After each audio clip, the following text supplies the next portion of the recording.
Good morning, dear student. Welcome back to our Hindi classes. Previous video में हमने अवयवी भाव समास, जो कि समास का एक प्रकार है, वो पढ़ा था।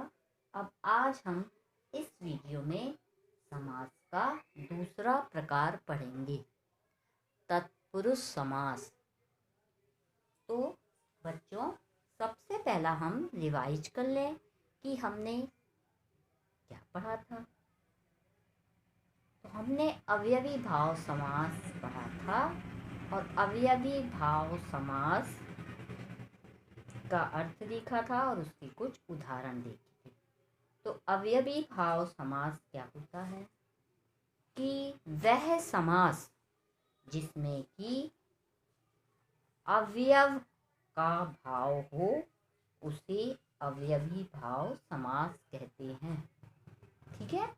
और वो अवयव का भाव होता है तो उसमें जो पहला पद होता है वो अवयव होता है और वो क्या करता है, पूरे समस्त पद को भी अवयव बना देता है।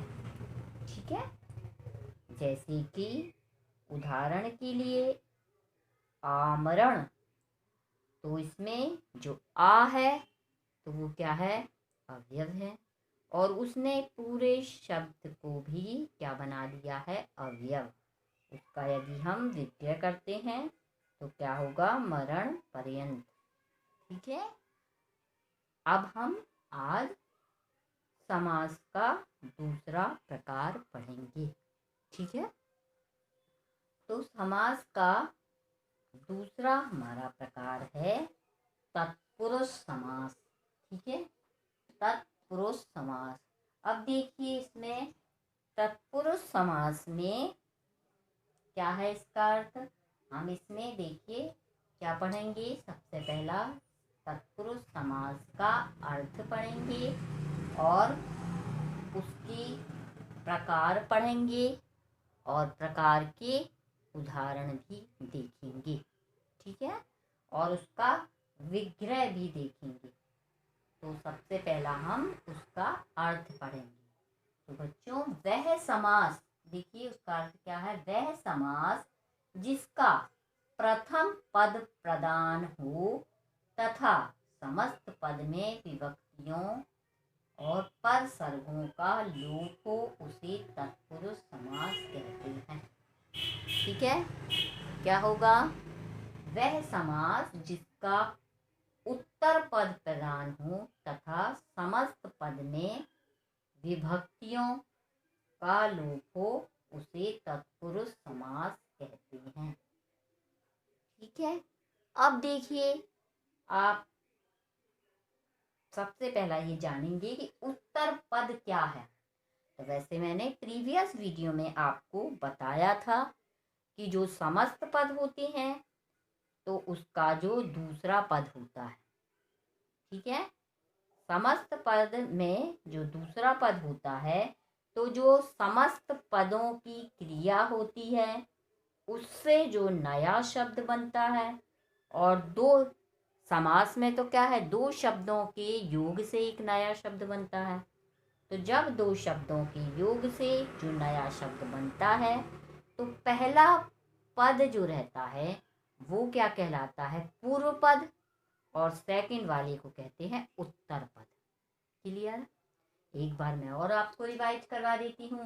वैसे मैंने प्रीवियस वीडियो में आपको डिटेल में बताया था जब समास का अर्थ बताया था, परंतु मैं एक बार फिर बता देती हूँ कि उत्तर पद क्या होता है। तो उत्तर पद जो समस्त पद होता है उसका दूसरा पद होता है। ठीक है। जो भी समस्त पद की जो सामसिक क्रिया या समस्त पदों की क्रिया होती है और उससे जो नया शब्द बनता है, तो नया शब्द बनने पर अब कोई भी समास में कितने, दो शब्दों से मिलकर कोई नया शब्द बनता है। तो जो नया शब्द बनेगा उसमें जो पहला पद होगा वो पूर्व पद और दूसरा होता है उत्तर पद। ठीक है।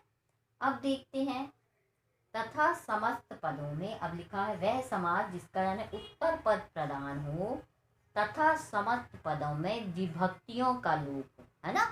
विभक्ति जैसे को हो गई विभक्ति, से हो गई, के हो गई, द्वारा हो गई, पर हो गई, ने, मैं, ये सब क्या होती है विभक्ति।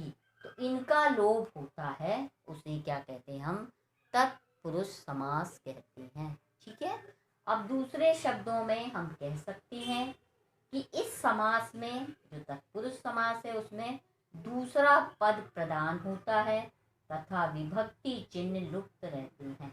अब देखिए, जो हमने अवयवी भाव समास पढ़ा था उसमें कौन सा पद प्रधान था, उसमें था, कौन सा पद प्रधान था, पहला पद प्रधान था, है ना।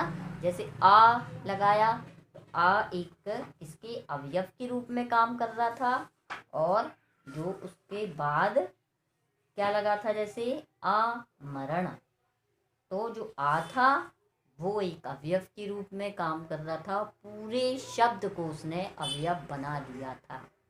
क्लियर। तो वैसे ही यहाँ पे पहला पद जो वो प्रधान या मुख्य ना होके, या हेड कहेंगे अपन, है ना, हेड भी हम कह सकते हैं, या प्रधान कह सकते हैं, या मुख्य कह सकते हैं, वो अवयवी भाव समास में पहला पद प्रधान था, है ना, प्रधान अध्यापक जो मुख्य अध्यापक होता मेन, और इस समास में क्या है, दूसरा पद प्रधान है। ठीक है बच्चों। अब देखिए, तो हम क्या कहेंगे, वह समास जिसका यानी उत्तर पद यानी दूसरा पद प्रधान हो तथा समस्त पद में विभक्तियों का लोप हो उसे तत्पुरुष समास कहते हैं। तो दूसरे शब्दों में हम कह सकते हैं कि इस समास में दूसरा पद प्रधान होता है तथा विभक्ति चिन्ह लुप्त होते हैं। ठीक है बच्चों, आज के इस वीडियो में बस इतना ही। नेक्स्ट वीडियो में हम आपसे फिर मिलेंगे, तब तक के लिए ठीक।